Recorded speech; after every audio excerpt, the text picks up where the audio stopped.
বন্ধুরা, সবাইকে জানাই শুভ সন্ধ্যা। সবাই কেমন আছো? আশা করি সবাই ভালো আছো। তো যাই হোক, সন্ধ্যাবেলায় যে চা বানাচ্ছি, একটু চা খাবো। তো এখন খাবো লাল চা। সকালে করে খাই দুধের চা, আর সন্ধ্যাবেলা করে খাই লাল চা। তো যাই হোক, মুড়ি ছিল না, 4 দিন ধরে মুড়ি মুড়ি করে পাগল হয়ে যাচ্ছিলাম। মুড়িটা সবসময় থাকে ঘরেতে। একটু মুড়ি, বিকেলে একটু মুড়ি চানাচুর, নাহলে একটু মুড়ি টমেটো পেঁয়াজ দিয়ে খেতে খুব ভালো লাগে। তো যাই হোক, মেয়েকে টিউশন থেকে আনতে গেলাম, তখন যে 2 প্যাকেট মুড়ি আনলাম। আর মুড়িটা আমাদের এখানে সব জায়গায় ভালো মুড়ি পাওয়া যায় না। আমাদের নিচে অনেক কটা দোকান আছে, কিন্তু কোনো দোকানে মুড়ি পাওয়া যায় না।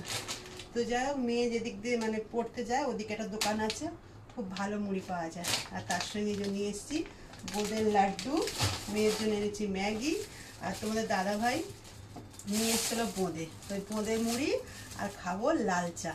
কারা কারা খাবে তাড়াতাড়ি চলে এসো।